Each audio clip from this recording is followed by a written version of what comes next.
Bienvenue sur Top Invest, la chaîne des tops d'investissement. Ici, on parle essentiellement d'entreprises de qualité. Avons-nous une opportunité d'investissement sur Société Générale? C'est la question à laquelle on va essayer de répondre en se basant sur les états financiers de la compagnie. Je rappelle que ceci représente uniquement mon point de vue et non un conseil d'investissement. Et comme d'habitude, je me réserve le droit de me tromper. Donc, on a déjà eu, la dernière fois qu'on a mentionné cette compagnie, c'était au mois de février 2023. OK. Donc, on va essayer de faire une mise à jour ici rapidement. Je rappelle toujours une chose, c'est que quand vous analysez une banque, il est très important dans les bilans de façon pour toute autre entreprise de toutes les façons. Donc, c'est pas un rappel type spécial pour les banques ni quoi que ce soit. Toujours lire ces rapports financiers. OK. Ne pas juste se fier aux informations comme le dividende, etc. Même si c'est très important qu'une banque reverse un dividende parce qu'elle aura tendance ici, enfin, quand je dis reverse un dividende, c'est très important ici de regarder la politique d'allocation du capital ici de la banque parce qu'elle aura tendance à se négocier à des PER très peu élevés. OK. So, ici, nous avons une compagnie en termes de revenus, etc. Je pense qu'on l'a déjà fait ici plusieurs fois ici. Donc, je vais regarder les net income ici. Et encore, ça se limite ici au mois de... Voilà, je pense qu'on a l'information jusqu'au mois de mars 2023. OK. Donc, toujours comparer les informations par rapport à ce qu'on a connu précédemment à la même période. Disons, ça, c'est mars 2023, d'accord. En mars 2024, en mars 2022, où est-ce qu'on se situait? En mars 2022, on était à peu près à ce niveau-ci. Donc, si on compare les deux périodes, voilà, on est à peu près on a à peu près gagné à peu près la même chose que la même période l'année précédente. OK, donc on reste sur la même tendance. Mais ce qui m'intéresse avant tout, c'est de voir à peu près une certaine régularité au niveau de la génération des net income. OK, donc ici, vous constatez quoi en date d'aujourd'hui, si on prend les 12 derniers mois, techniquement, ça s'arrête ici au mois de mars 2023, on a quelque chose de moins élevé que par rapport à la même période de l'année précédente. Donc la même période de l'année précédente ici, disons on était au mois de, voilà, enfin, mars l'année précédente, on avait quelque chose de bien plus élevé que ça sur les 12 derniers mois. Ok, c'est toujours intéressant d'aller voir quelle est la différence entre les deux. C'est également, vu que c'est une compagnie bancaire ici, il faut généralement regarder une chose. Moi j'aime bien la compagnie bancaire, le book value est très important. Mais encore, ça dépend également de quel type de compagnie nous avons ici, d'accord? Donc il faut, pour savoir à peu près comment est-ce qu'elle génère ses revenus ici, il est toujours important d'aller regarder ici les revenus issus ici des intérêts et la différence entre les revenus issus des intérêts et ceux qui ne sont pas issus des intérêts. Donc vous avez ici que cette compagnie-ci génère à peu près, et ici c'est pas un chiffre, c'est pas le, ici on veut juste voir le pourcentage, une certaine moyenne. On veut voir une certaine moyenne ici, juste, d'accord, il n'y a pas un chiffre précis ni quoi que ce soit. Ça nous permet juste de dire ici que 50% ici des bénéfices nets de cette compagnie-ci proviennent ici des activités qui ne sont pas liées au taux d'intérêt, d'accord. Donc ici, ça peut être ici des frais facturés par exemple ici pour tout ce qui, les commissions qu'elle prend par exemple ici pour ses activités dans le secteur ici des dérivés, des choses comme ça. Ok, c'est important. Donc vous voyez ici que quand je vais regarder le book value de cette compagnie ici, je sais déjà que 50% du book value ici techniquement, ça sera uniquement les activités ici liées voilà, les activités ici de prêt, etc. Donc le book value ici, si c'est une entreprise qui est négociée à deux fois le book value, ça ne veut pas dire qu'elle est forcément surévaluée. Il faut faire attention. Ok. So, il faut également regarder généralement pour ces compagnies-ci le return on equity. Et vous pouvez voir ici que le return on equity pour les banques, j'aime bien aller prendre ici quelque chose qui est aux alentours de 10%, sinon plus que ça. Ou bien voir une certaine évolution. Or, ici, ce n'est pas ce que je vois. Là, je constate qu'on a un return on equity de 4%, donc c'est-à-dire que pour la taille de ces actifs ici, voilà, le rendement n'est pas assez élevé. Et les banques sont très liquides, donc techniquement, cette equity-là est généralement constituée essentiellement de cash. Donc, enfin, il faut également voir dans l'équité en question, est-ce qu'il y a une partie dérivée ici, est-ce qu'elle ne devrait pas s'ajuster en conséquence, etc. Donc, je vous ai parlé d'autres métriques ici que j'aurais pu prendre en considération, que je pourrais prendre en considération ici. Voilà, mais pour aller rapidement ici, je pense que je les ai déjà cités plusieurs fois, je ne vais pas revenir dessus. Les autres vidéos sont là, d'accord? Dans tous les cas de figure, en termes d'évaluation en date d'aujourd'hui, pour les banques, généralement, je privilégie le tangible book value, d'accord? Et j'aime bien voir l'évolution du tangible book value également ici. OK, mais ici, nous savons que nous avons une banque qui génère 50% de ses bénéfices nets ici dans des activités autres que, voilà, tout ce qui concerne ici les prêts, etc. OK, donc quand on va même regarder les dépôts ici, d'accord, même si c'est important de les regarder, il faut regarder l'évolution des dépôts. OK, quand on le met ici annuellement, on voit que ça évolue. OK, quand on regarde également le pourcentage ici de prêts, donc total déposit. Donc, le pourcentage ici de prêt par rapport au dépôt, d'accord? C'est important d'aller regarder ici annuellement. Ici, on constate que l'entreprise ici prête à peu près, si elle a des dépôts de 100 dollars, elle prête plus de 106 dollars. Ça veut dire quoi? Ça veut dire que la différence ici, les 6%, les 6 dollars de différence ici, qu'est-ce qu'elle va faire? Elle va devoir s'endetter ici pour pouvoir prêter cet argent-là. Donc, c'est compliqué. Donc, il faut faire attention ici. Mais attention, ça, c'est vous remarquez ici qu'il y a trop de zigzags. Donc peut-être ici, ces datas-ci devraient être retraitées à nouveau. OK, donc si on regarde ça annuellement ici, et encore une fois, ce sont les tendances qui sont importantes, on peut voir ici que c'est une entreprise, généralement, quand on regarde sur les dernières années ici, qui prête, ici, sur les dernières années, c'est une entreprise à peu près qui, par rapport à la taille des dépôts ici, elle prête à peu près 85% de ses dépôts. Elle met 85% de ses dépôts-là au travail. Le 15% restant ici sert généralement à... Enfin, c'est généralement ici ce qu'on va appeler, ça pourrait lui permettre ici de pouvoir bénéficier ici de la période de la hausse des taux d'intérêt. OK, donc techniquement ici, si elle a peut-être accordé des prêts de 2% qui vont arriver à échéance prochainement ici et qu'elle peut avoir la possibilité de faire des prêts, enfin d'accorder des prêts aujourd'hui ici avec des taux d'intérêt de 6%, elle a assez de cash aujourd'hui pour pouvoir le faire. OK, que ce soit le cash de la banque en elle-même, que ce soit le cash ici des dépôts. OK, j'aime bien ce que je vois ici, d'accord? Donc, je ne pense pas qu'on soit à 106% ici. Donc, il vaut mieux souvent regarder ça ici sur une période ici, lisser à peu près les résultats. Et de toute façon, cet outil-ci n'est pas adapté à mon goût pour analyser les banques dans tous les cas de figure, mais ça nous permet ici de faire le travail dans tous les cas de figure. Donc, quand on pourrait également regarder ici le pourcentage ici de prêts non performants par rapport ici à la taille des dépôts, etc. Je ne vais pas revenir dessus donc, parce qu'il y a des métriques que je ne vais juste pas mentionner ici. Je rappelle également que nous avons une formation ici pour comment analyser une banque, etc. Le lien est dans la description de la vidéo vers le service Top Premium. OK, donc il y a assez d'informations que je ne vais pas donner ici de façon, je pense que la plupart du temps ici, on parle de la même chose sur les compagnies bancaires, d'accord? Donc je pense que les informations que je ne vais peut-être pas présenter ici, je les ai déjà présentées au moins une fois. Et dans tous les cas de figure ici, je vous laisse le lien dans la description de la vidéo. Mais voilà, on en a parlé au mois de février, on en a parlé l'année précédente ici. Je pense que les premières vidéos, même sur les banques ici, voilà, il y a beaucoup de choses que j'ai dit également. So, en termes d'évaluation, qu'est-ce que ça va nous donner ici? En date d'aujourd'hui, si je veux l'acheter en me référant aussi au tangible book value, je constate quoi? Le tangible book value ici a une valeur de 64 milliards. Et on a une certaine évolution également ici. OK?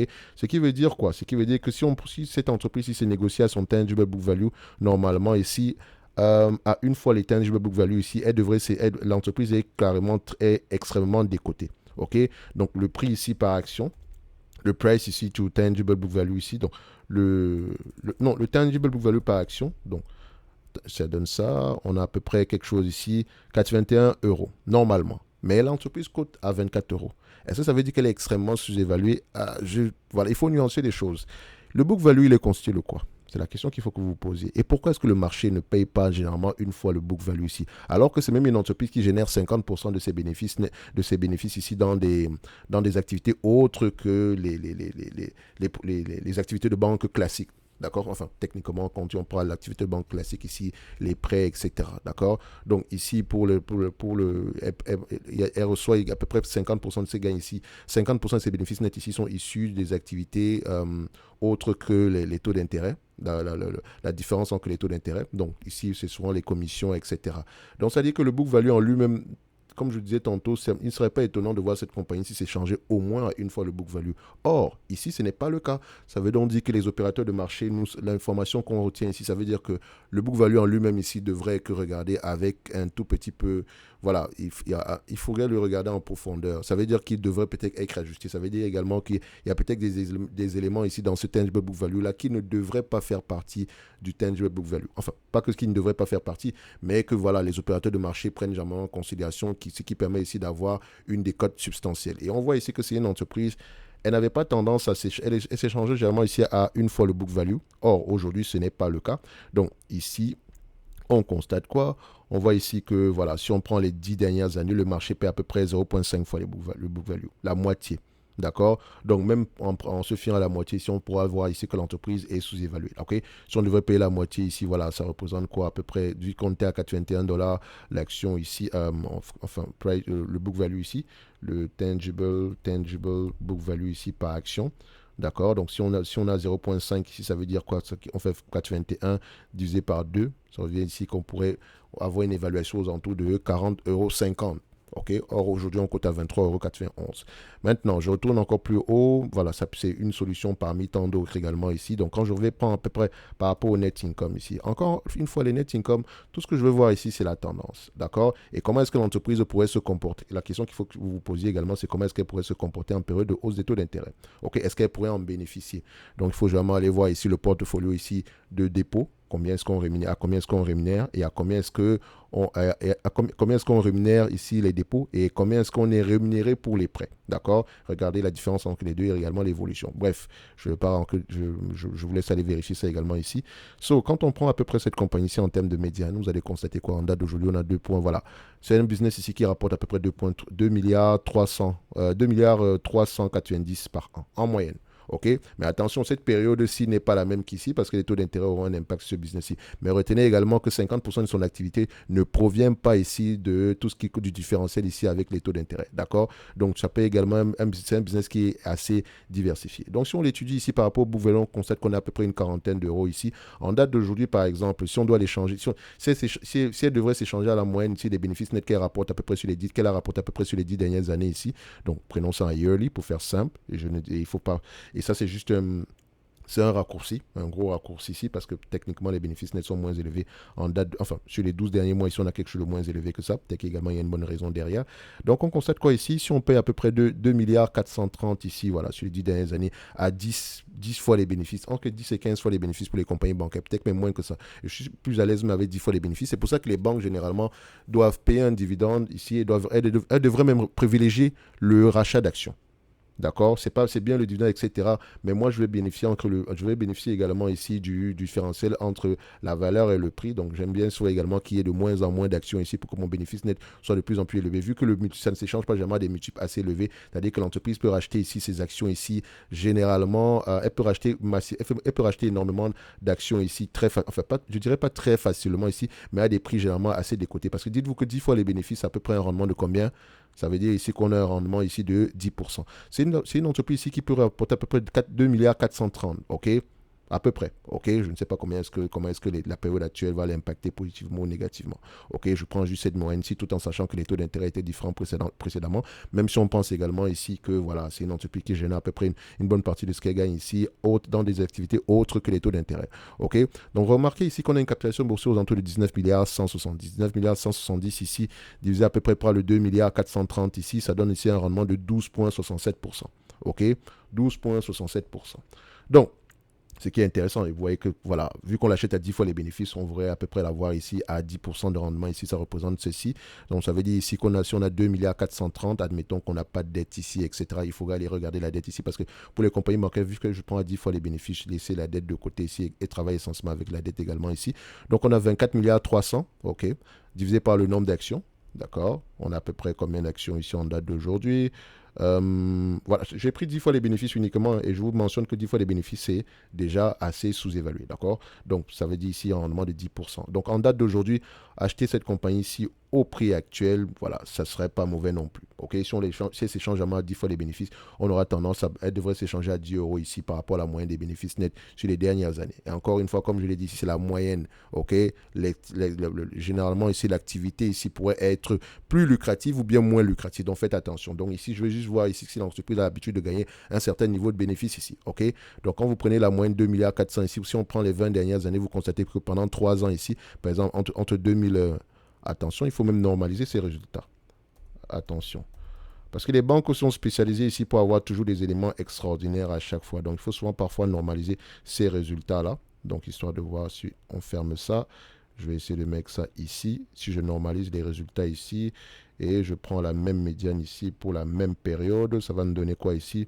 Voilà, donc on peut même avoir des bénéfices nets bien plus élevés que ça si on normalise les résultats. Normaliser, ça veut dire qu'on enlève les éléments extraordinaires. OK, donc la normalisation d'ici des résultats nous montre que c'est un business qui pourrait avoir des... Attendez, je mets ça en yearly.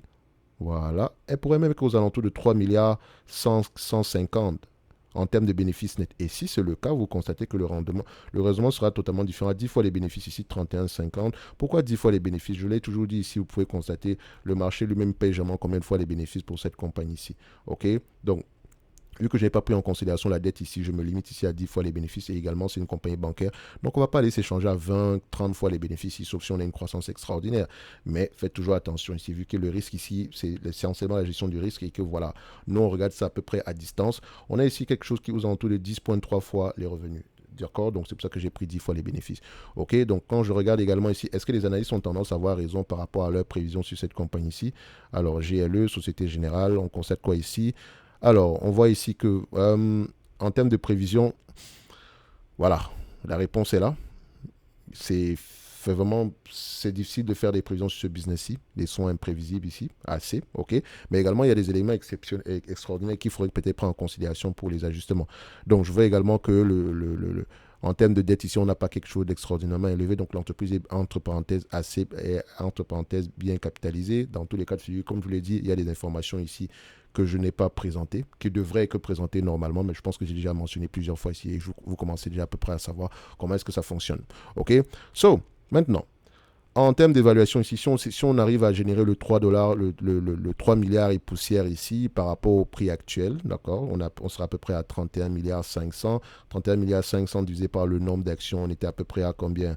On avait à peu près aux alentours ici de combien? 801 millions, donc divisé par 801,31, ça donne quoi ici? Ça donne à peu près quelque chose en tout d'une quarantaine d'euros. Et vous constatez que quand on prend 40 euros ici, c'est à peu près la moitié également ici du book value, n'est-ce pas? Donc, Société Générale peut être sous-évaluée en date d'aujourd'hui.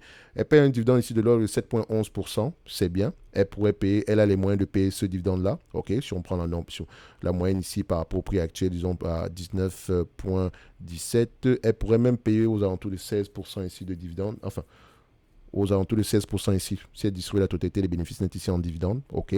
So, je dirais que pour le moment, le dividende ici est safe. OK.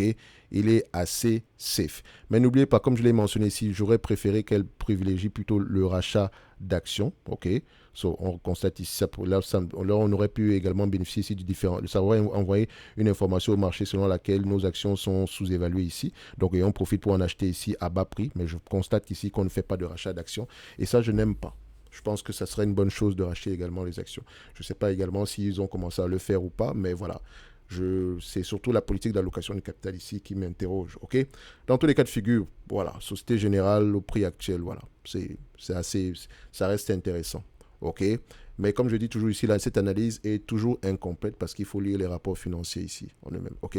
So, on va se donner rendez-vous sur la prochaine vidéo. N'oubliez pas, en lien dans la description de celle-ci, vous avez le service Top Premium ainsi que la Top Newsletter. Dans le service Top Premium, vous avez une formation ici sur comment analyser les banques également ici.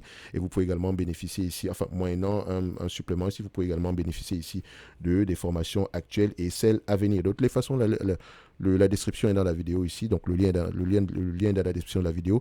Donc un like, un abonnement, un commentaire, ça fait toujours plaisir. OK, Société Générale reste intéressante au prix actuel, donc si on réfléchit ici en termes de rendement, ça peut être intéressant. Mais maintenant, il faut que le management soit compétent, d'accord, il faut que la culture d'entreprise également soit bonne et il faut que le portefeuille également de prêt soit bien positionné, OK, et qu'il n'y ait pas de micmac bizarre ici dans les rapports financiers de toutes les façons ici, voilà. Il faut surtout avoir des dirigeants qualitatifs dans ce domaine-ci. Est-ce que le dirigeant est qualitatif? D'interrogation, je n'en sais rien du tout, mais quantitativement, c'est assez intéressant. On va se donner rendez-vous sur la prochaine vidéo et d'ici là, portez-vous bien. Merci.